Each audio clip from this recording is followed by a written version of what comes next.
Well, have you searched all over the internet for some deep knowledge about direction but I haven't found such videos?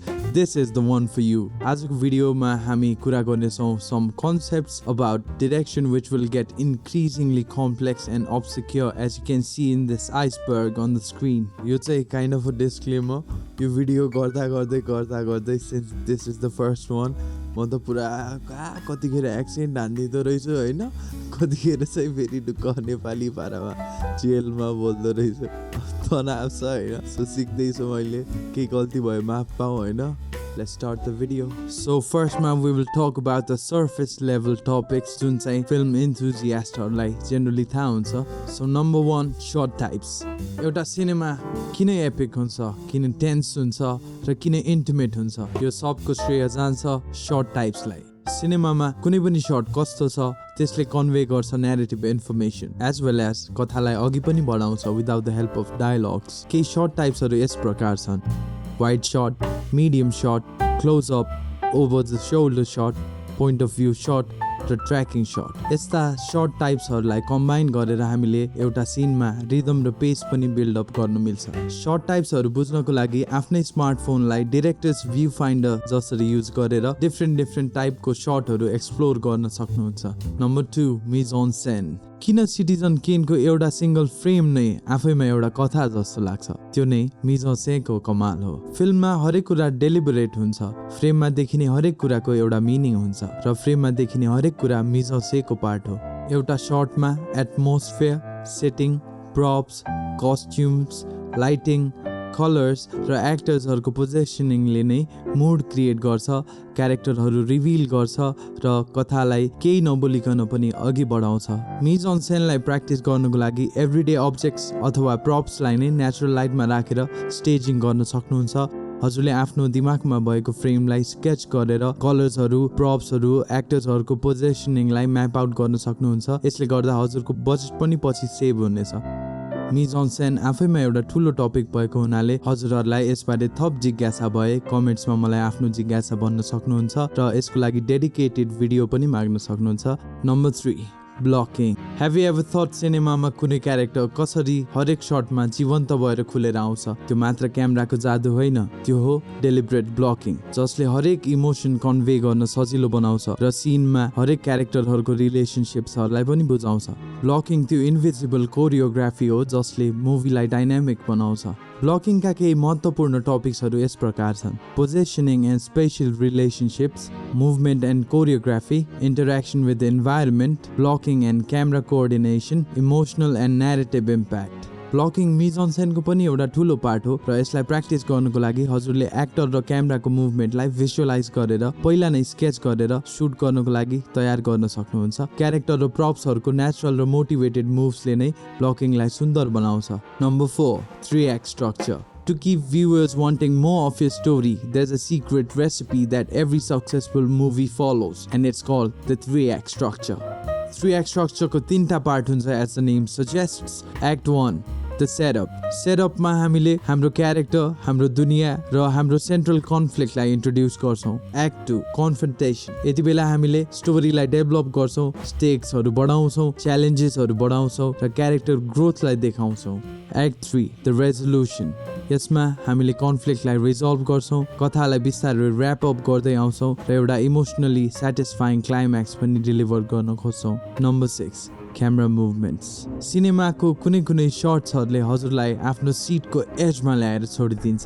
त्यो काम हो camera मुभमेन्ट्सको. केही camera मुभमेन्ट्सहरू यस प्रकार छन्: pan, tilt, tracking shot, dolly zoom, crane shot. Camera मुभमेन्ट्सले अडियन्सको फोकसलाई गाइड गर्छ, न्यारेटिभ बिट्सहरूलाई एम्फसाइज पनि गर्छ. यसरी सिनेमाको हरेक मोमेन्ट्सको टेन्सनलाई पनि कन्ट्रोल गर्न सकिन्छ. क्यामेरा मुभमेन्ट्सहरू प्र्याक्टिस गर्नको लागि हजुरले प्यान र टिल्टलाई नै मास्टर गर्न खोज्दा हुन्छ. त्यसपछि हजुरले ह्यान्डहेल्ड अथवा गिम्बलमा ट्र्याकिङ शट्सहरू प्र्याक्टिस गर्न सक्नुहुन्छ. Number 7 cinematography basics. As a director हजुरले कथा त लेख्नु होला, तर cinematography is how you bring that story into reality and breathe life into it. सिनेमाटोग्राफीका केही एसेन्शियल कन्सेप्ट्सहरू यस प्रकार रहेका छन्: framing and composition, lighting, camera movement, lens choice, and collaboration with cinematographers. एउटा सिनेमामा सिनेमाटोग्राफीले नै भिजुअल सिग्नेचर र स्टाइललाई शेप अप गर्दछ। हरेक शट, लाइट र मुभमेन्टले न्यारेटिभ र थिमलाई सपोर्ट गर्दछ र साना कथाहरूमा पनि भ्युअर्सहरूलाई केयर गर्न बाध्य बनाउँदछ। सिनेमाटोग्राफीको प्र्याक्टिस गर्नको लागि हरेक सिनेमालाई सिनेमाटोग्राफरको आँखाले हेर्नुहोला र हरेक शटको कम्पोजिसनमा विशेष ध्यान दिनुहोला। Number 8 script visualisation. एउटा स्क्रिप्ट पानामा शब्दहरू मात्रै हो जबसम्म एउटा डिरेक्टरले त्यसलाई अडियो भिजुअलमा ट्रान्सफर्म गर्दैन। एउटा स्क्रिप्टको भिजुअलाइजेसनको लागि हजुरले स्क्रिन प्लेको न्यारेटिभ, इमोसन्स र थिमलाई शर्ट, कम्पोजिसन, सिन्स र सिक्वेन्सेसहरू बनाएर फ्रेमिङ, क्यामेरा एङ्गल्स र मुभमेन्ट्समा स्योर हुनुपर्दछ। रिमेम्बर, फिल्मको हरेक फ्रेममा हजुरले हरेक कुरा जानेर बुझेर राख्नु भएको हो र हरेक क्यारेक्टर र प्रपको मुभमेन्ट डेलिबरेट हो। एउटा स्क्रिप्टलाई भिजुअलाइज गर्नको लागि सर्ट लिस्ट र स्टोरी बोर्ड जस्ता टुलहरू पनि प्रयोग गर्न सकिन्छ। Number 9 leading lines and that rhymes. Have you ever felt that moment while watching movie? सिनको सबसे इम्पोर्टेन्ट पार्टमा नै हजुरको आँखा किन जान्छ र हजुरको आँखा जहाँ जान्छ त्यो नै किन सबसे इम्पोर्टेन्ट कुरा हुन्छ? That's because of leading lines. Leading line फ्रेमको एउटा यस्तो एलिमेन्ट हो जसले चाहिँ भ्युअरहरूको आँखालाई फोकल पोइन्ट तर्फ डिरेक्ट गर्दछ। लिडिङ लाइन्सले अटेन्सनलाई गाइड गर्न, डेप्थ र मुभमेन्ट क्रिएट गर्न र न्यारेटिभलाई रिइन्फोर्स गर्न पनि मद्दत गर्दछ। फ्रेममा हुन सक्ने केही लिडिङ लाइन्सहरू यस प्रकार छन्: horizontal lines, vertical lines, diagonal lines र कन्भर्जिङ लाइन्स। लिडिङ लाइन्सहरूलाई प्रयोग गरेर हजुरले न्यारेटिभ थिम्सहरूलाई रिइन्फोर्स गरिकन क्यारेक्टर आर्क्सहरू बुझाउन सक्नुहुन्छ। सो यो थियो सर्फेस लेभल आइडियाज जुन चाहिँ फिल्म इन्थुजियास्टहरू मध्ये कमन नै हुन्छ। If you just starting out with film direction अथवा फिल्म मेकिङ इन जेनरल, यो टपिकहरूले चाहिँ हजुरको फिल्म मेकिङ भोक्याबुलरीलाई बिल्ड गर्न मद्दत गर्नेछ। Now we will move on to intermediate topics that are common among filmmakers. Number 10 montage. के हजुरलाई सिनमा क्यारेक्टरको विकास देखाउनु मन छ? वर्षौंलाई सेकेन्ड्समा बदल्नु मन छ? या अडियन्सलाई भावनाको स्विमिङ पुलमा स्विम गराउनु मन छ? यो सब काम गर्न सक्छ मोन्टाजले। मोन्टाज एउटा यस्तो न्यारेटिभ डिभाइस हो जहाँ साना सर्टहरूको कम्बिनेसनले एउटा यस्तो सिक्वेन्स बनाइन्छ जसले टाइमलाई कम्प्रेस गर्न सक्छ, इन्फर्मेसनलाई इजिली र स्विफ्टली कन्भे गर्न सक्छ र धेरै इमोसन्सहरू पनि पोर्ट्रे गर्न सक्छ। मोन्टाजका केही टाइप्सहरू यस प्रकारका छन्: ट्रेनिङ अथवा ट्रान्सफर्मेसन मोन्टाज, जहाँ चाहिँ क्यारेक्टरको ग्रोथ देखाइन्छ अथवा उसले स्किल बिल्ड गर्दै गर्दाको फेज देखाइन्छ।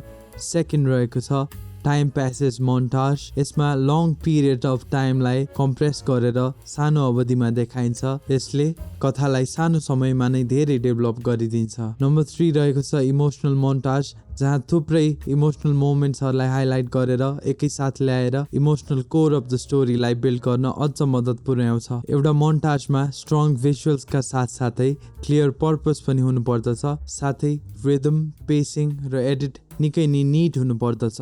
मोन्टाजको प्र्याक्टिस गर्नको लागि हजुरले एडिटिङमा विशेष ध्यान पुर्याउनु पर्ने हुन्छ। फोटोग्राफीको दौरान नै म्युजिक चुज भएको छ भने एडिटिङमा निकै नै मद्दत हुने गर्दछ। सुरुवातमा कुनै पनि म्युजिकमा 30 सेकेन्डको एउटा मोन्टाज बनाएर सुरु गर्न सक्नुहुन्छ। Number 11 Dutch angle. Dutch angle, canted angle अथवा डच टिल्ट एउटा यस्तो सिनेमाटोग्राफी टेक्निक हो जहाँ चाहिँ क्यामेरालाई टिल्ट गरेर एउटा स्ल्यान्टेड फ्रेम तयार गरिन्छ जसले भ्युअरलाई डिसओरिएन्ट गर्न सक्छ र न्यारेटिभ टेन्सनलाई, अनइजलाई इन्हान्स गर्न सक्छ। यसमा होराइजनलाई स्ल्यान्टेड राखेर भ्युअरको सेन्स अफ ब्यालेन्सलाई डिस्टर्ब गरिन्छ। सिनेमामा डच एङ्गल यस प्रकार युज गरिन्छ: कुनै पनि क्यारेक्टरको मेन्टल, इमोसनल अथवा साइकोलोजिकल इन्स्टेबिलिटी देखाउनको लागि, टेन्सन अथवा डेन्जर देखाउनको लागि, अथवा सरियल या स्टाइलाइज्ड दुनियाँहरू देखाउनको लागि। डच एङ्गलको प्र्याक्टिस गर्दा 5 देखि 15 डिग्रीको सानो क्यान्टेड एङ्गल युज गरेर थोरै अनइजीनेस क्रिएट गर्न सकिन्छ भने 30 देखि 45 डिग्रीको इन्टेन्स टिल्टले धेरै नै डिसओरिएन्टेसन क्रिएट गर्न सक्छ, which might be actually what you want। यो टेक्निकलाई लिडिङ लाइन्स र एउटा स्ट्रङ कम्पोजिसन युज गरेर अझै इफेक्टिभ बनाउन सकिन्छ। हजुरले आफ्नै स्मार्टफोनको क्यामेरा पनि थोरै टिल्ट गरेर स्लाइड अनइजीनेस क्रिएट गरेर हेर्न सक्नुहुन्छ। Number 12 motivated lighting. किन कुनै सिनेमा यति इमर्सिभ हुन्छ, यति इमर्सिभ कि मुभी हेरेको थाहा पनि हुँदैन। It feels like the actual world, किनकि every light is motivated.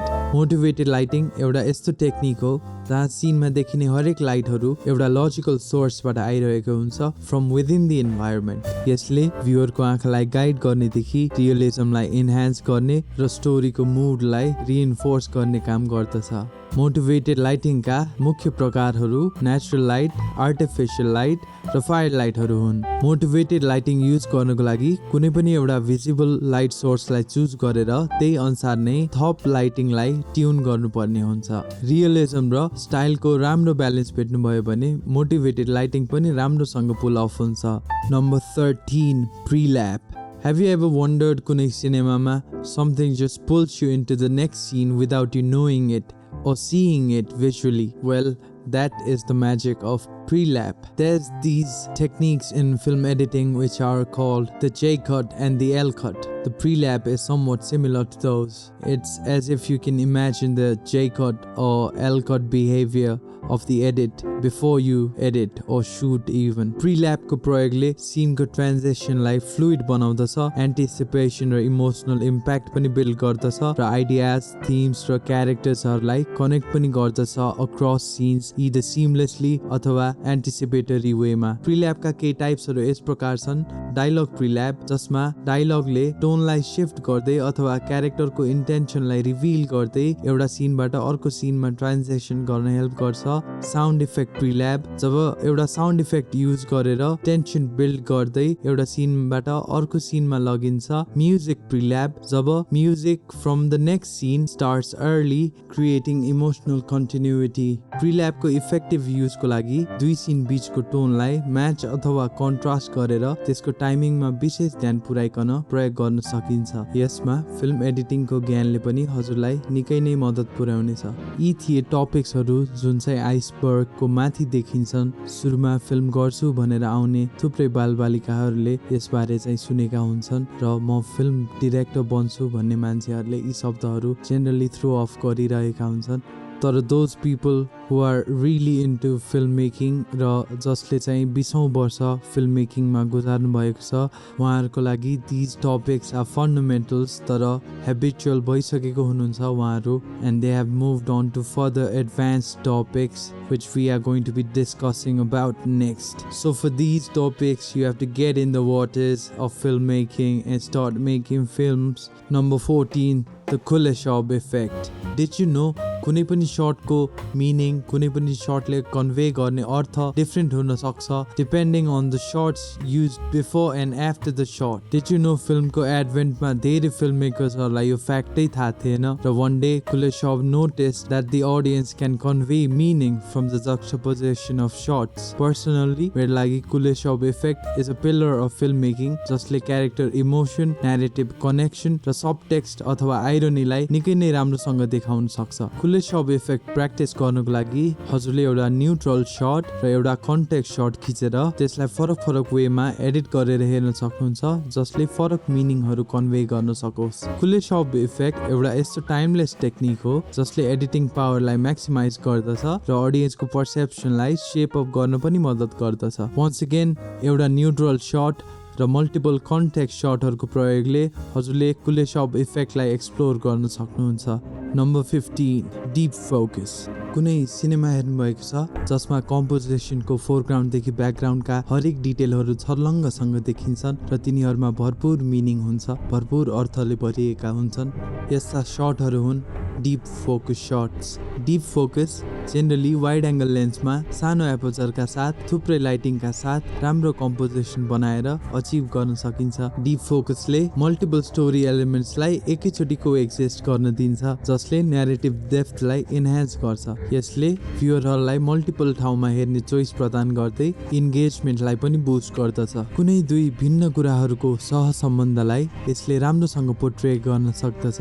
Generally deep focus भन्नासाथ कम्प्लेक्स relationships, environmental storytelling र thematic depth को पनि कुरा आउँदछ। Deep focus practice गर्नको लागि हजुरले आफ्नै स्मार्टफोनलाई well lit locations मा लगेर सानो aperture का साथ multiple stories देखाउन सक्नुहुन्छ। If done properly, deep focus ले हजुरलाई storytelling मा अब्बल बनाउने क्षमता राख्दछ। Number 16, long takes. Can you imagine a movie that never cuts? It's just a take, एउटा मात्र take. Well, there are movies that make you believe that it's a single long take. एउटा long take मा tension, suspense र emotional intensity build गर्ने क्षमता हुन्छ without interruption of cuts, जसले अडियन्सलाई कथाको दुनियाँ र क्यारेक्टरको एक्सपिरियन्स राम्रोसँग बुझाउन सक्छ। एउटा लङ टेकलाई प्रपरली एक्जिक्युट गर्नको लागि चाहिन्छ precise choreography, lighting continuity and थुप्रै भन्दा थुप्रै rehearsals.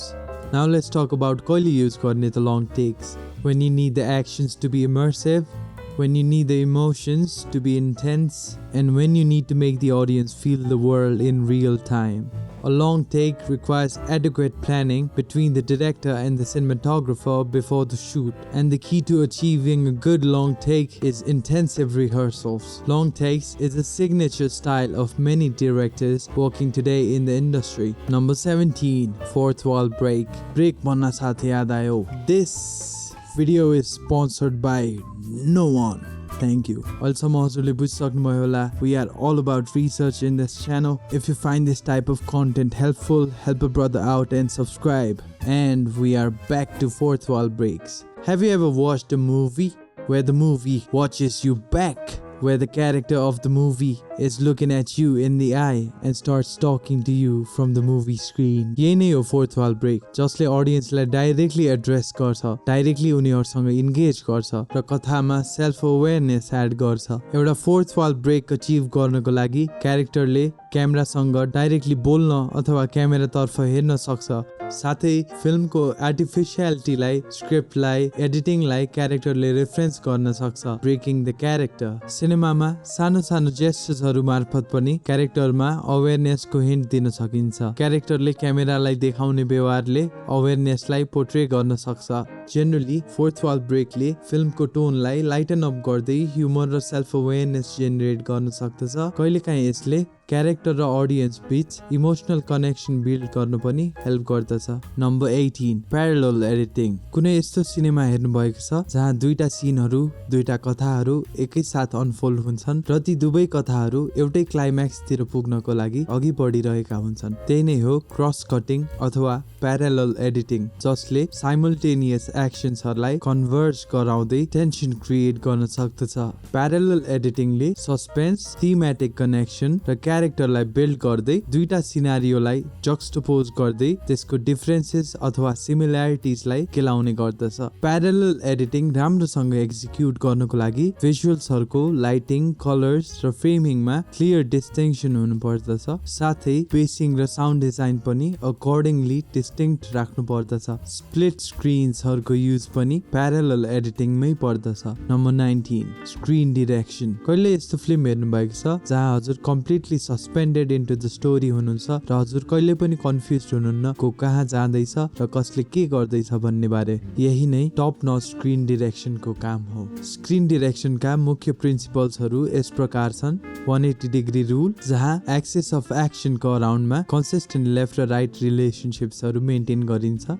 Secondly, left to right movement. Character अथवा अब्जेक्ट्सहरुको मुभमेन्ट लेफ्ट टु राइट राख्दाखेरि नेचुरल फिल हुन्छ, किनकि this aligns with the reading direction of many cultures. And the third one is breaking direction, which can violate, affect or confuse the direction when that is what you're going for. Screen direction को practice को लागि हजुरले प्रथम त axis of action लाई establish गर्नुपर्ने हुन्छ, eyeline लाई maintain गर्नुपर्ने हुन्छ र character अथवा objects को movement लाई planned अनि consistent राख्नुपर्ने हुन्छ। Just before we dive deeper, number 20, jump cuts. Have you ever watched a cinema जसमा टाइम स्किप हुन्छ, रिदम जल्ट भएर आउँछ र एनर्जी अचानक पप हुन्छ? जम्प कटको प्रयोगले यी सब कामहरू सजिलै गर्न सकिन्छ। जम्प कट एउटा यस्तो एडिटिङ टेक्निक हो जहाँ एउटै सब्जेक्टको दुईटा डिफ्रेन्ट शटहरूलाई सँगै एडिट गरिन्छ, तर टाइममा, पोजिसनमा अथवा एक्सनमा स्लाइड चेन्ज हुन्छ, जसले गर्दा कन्टिन्युटीमा नोटिसेबल ब्रेक देखिन्छ। एउटा इफेक्टिभ जम्प कटलाई राम्रोसँग एक्जिक्युट गर्नको लागि दुई शटहरू बीच नोटिसेबल तर थोरै मात्र क्यामेरा एङ्गलमा शिफ्ट ल्याउनु पर्दछ। साथै रिदम, साउन्ड डिजाइन र एडिटलाई कन्ट्रोल गरेर कटलाई एम्फसाइज गर्न अथवा स्मुथ बनाउन सकिन्छ। जम्प कटले टाइमलाई कम्प्रेस गर्न सक्छ, इमोसनल इन्टेन्सिटीलाई हाइटन गर्न सक्छ र हजुरको सिनेमालाई मच निडेड स्टाइलिस्टिक फ्लेयर पनि प्रदान गर्न सक्छ। These were the topics that are niche and known to cinephiles only. From here, we will dive into advanced concepts that are less known, obscure, and sometimes can be controversial too. Number 21. Dogme 95. के तपाईले यस्तो cinema हेर्नु भएको छ जहाँ हलिउडको सबै gloss, सबै glitter, fancy lighting, special effects यस्ता सबै कुरा हटाएर जस्ट प्योर स्टोरी र इमोसनमा फोकस गरिएको हुन्छ? त्यो नै डगमा 95 हो। डगमा 95 को पर्पस सिनेमाको इफेक्ट्स, बजेट्स र पलिसमा हुने रिलायन्सलाई घटाएर र ह्युमन स्टोरिज अनि रियलिस्टिक सेटिङ्सलाई फोकस गरेर क्रिएटिभिटीलाई इन्स्पायर गर्नु हो। डगमा 95 का केही प्रमुख रुलहरू, जसलाई वाउ अफ च्यास्टिटी पनि भनिन्छ, यस प्रकार रहेका छन्। फिल्मको प्रिन्सिपल फोटोग्राफी अथवा सुटिङ लोकेसनमै without adding any props or sets गर्नुपर्ने हुन्छ। क्यामेरा ह्यान्डहेल्ड हुनुपर्छ without using stabilisers or gimbals. सिनेमालाई नेचुरल लाइटमै खिच्नुपर्ने हुन्छ र प्र्याक्टिकल साउन्ड नै युज गर्नुपर्ने हुन्छ। सिनेमामा कुनै सुपरफिसियल एक्सन्सहरू हुनु हुँदैन, जस्तै हत्या, हात हतियार अथवा कुनै पनि जनरमा बाँधिएर फिल्म बनाउनु हुँदैन। सिनेमामा डिरेक्टरले आफ्नो क्रेडिट लेख्नु हुँदैन र फाइनली एउटा डगमा सिनेमा सधैँ कलरमा र एकाडेमी 35mm प्रिन्टमा हुन्छ। डगमा 95 लाई आफ्नो फिल्म मेकिङमा अप्लाई गर्नको लागि हजुरले कन्स्ट्रेन्ट्सहरूलाई अँगाल्नु पर्ने हुन्छ, जस्तै नेचुरल लाइट, रियल साउन्ड र एक्जिस्टिङ प्रप्सहरू। डगमा 95 को मेन फोकस पर्फर्मेन्समा हुन्छ र अनेस्ट स्टोरी टेलिङमा हुन्छ। क्लिसेहरूलाई अभोइड गर्दै ह्युमन कन्फ्लिक्ट र इमोसनको कथा भन्नु पर्दछ। क्यामेरालाई ह्यान्डहेल्ड राख्दै एउटा मिनिमलिस्ट अप्रोच लिनु पर्दछ। डगमा 95 इन्डी सिनेमाको एउटा रेभोल्युसनरी आइडिया हो। यसको प्र्याक्टिसले हजुरलाई सधैँ नै सिनेमाको नजिक लग्नेछ। नम्बर 22. ब्रेक्टियन एलिएनेसन. वाट इफ एउटा सिनेमाले हजुरलाई त्यसको कथामा नडुबाइकन त्यसको अन्द्रुनी डिपर मिनिङ सोच्नको लागि बाध्य गर्दछ।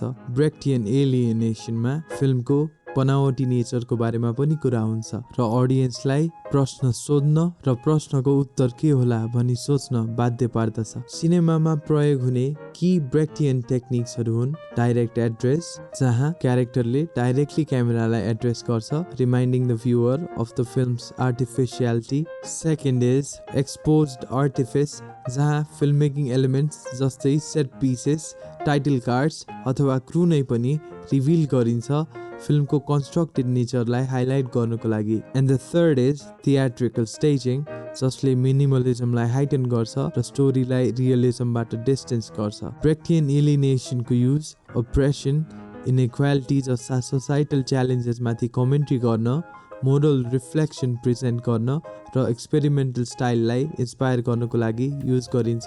Number 23. Non linear narratives. What if एउटा सिनेमाले आफ्नो कथा हजुरलाई स्टार्टदेखि फिनिससम्म नभनिकन टाइमलाई जिक्स जसरी एउटा पजल बनाएर हजुरलाई गेस गर्न बाध्य पार्छ? त्यो पावर हुन्छ नन लिनियर न्यारेटिभ्समा। एउटा नन लिनियर न्यारेटिभमा स्टोरी टेलिङलाई क्रोनोलोजिकल अर्डरमा नभनिकन फ्ल्यासब्याक, फ्ल्यास फरवर्ड अथवा फ्रेगमेन्टेड सिक्वेन्सेसहरूको प्रयोग गरेर टाइमलाई जक्सपोज गरेर पास्ट, प्रेजेन्ट र फ्युचर इभेन्ट्सलाई एकैसाथ देखाउन सक्छ। साथसाथै रिभर्स क्रोनोलोजी पनि एकदमै धेरै युज हुने नन लिनियर न्यारेटिभ टुल हो। एउटा effective non linear narrative construct गर्नको लागि डिफ्रेन्ट टाइमलाइन्सहरूलाई डिफ्रेन्ट भिजुअल र अडियो क्युजहरू प्रदान गर्नुपर्ने हुन्छ एज एङ्कर्स। साथसाथै नन लिनियर जम्प्सहरूले हजुरको कथालाई अझै बलियो मात्र बनाउनु पर्ने हुन्छ।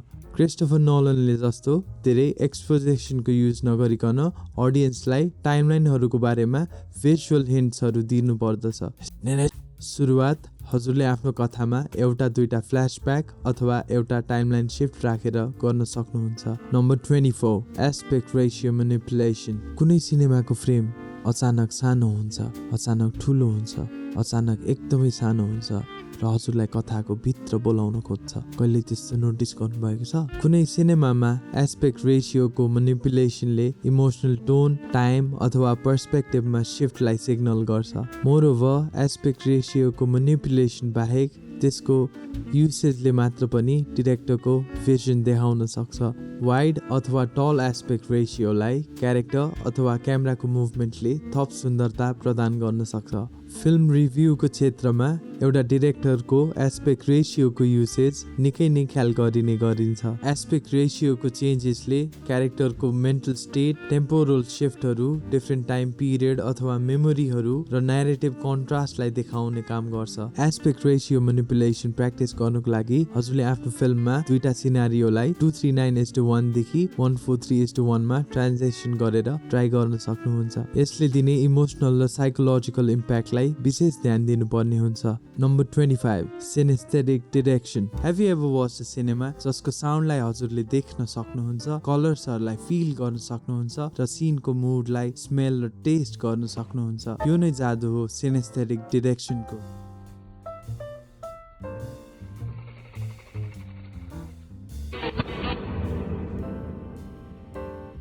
Synesthetic Direction एउटा यस्तो फिल्म मेकिङ टेक्निक हो जहाँ सेन्सरी एलिमेन्ट्स जस्तै भिजुअल्स, साउन्ड्स, कलर्स र टेक्सचर्सहरूलाई कम्बाइन गरेर क्रस सेन्सरी एक्सपिरियन्सेसहरू मिमिक गर्न खोजिन्छ। जस्तै साउन्डले हामीलाई भिजुअल्स देखाउन सक्छ, भिजुअल्सले टेस्ट अथवा स्मेललाई इभोक गर्न सक्छ। यसरी कुनै पनि सेन्सरी एलिमेन्टले कुनै पनि सेन्सरी एक्सपिरियन्स दिलाउन सक्छ। सिनेस्थेटिक डिरेक्सनको प्रयोगले अडियन्सलाई मल्टी सेन्सरी एक्सपिरियन्स दिन्छ, साथसाथै इमोसनल एम्प्लिफिकेसन र क्यारेक्टर पर्सपेक्टिभलाई रिफ्लेक्ट गर्ने काम पनि गर्दछ। सिनेस्थेसिया प्र्याक्टिस गर्नको लागि हजुरले आफ्नो सिनमा भिजुअल्स र साउन्डलाई सिङ्क गरेर खिच्न सक्नुहुन्छ। सो जो अहिलेसम्म यति लामो भिडियो हेरेर बसिराख्नु भएको छ उहाँहरूको लागि केही स्पेसल नगेट्सहरू मसँग छ, म हजुरहरूलाई स्क्रिनमा राखिदिन्छु। यो वेबसाइटहरूमा गएर हेर्नु होला। यो भिडियो सुरु गर्दा मलाई थाहा थिएन कि यो भिडियो यति लामो हुन्छ गाइस। मैले स्क्रिप्ट पनि खासै गरेको थिएन, जेनरल टपिक्सहरू अनि त्यसमा बेसिस भएको रिसर्चहरू मेरो अगाडि छ। I think we should make another video part 2 होइन, जहाँ चाहिँ मान्छेहरू पनि फिल्टर भएर आओस्, जसलाई चाहिँ एक्चुअली डिरेक्टर हुनु मन छ तिनीहरू चाहिँ आउनु पर्यो होइन त्यहाँ। So guys subscribe, like the video अनि सी यू इन पार्ट 2।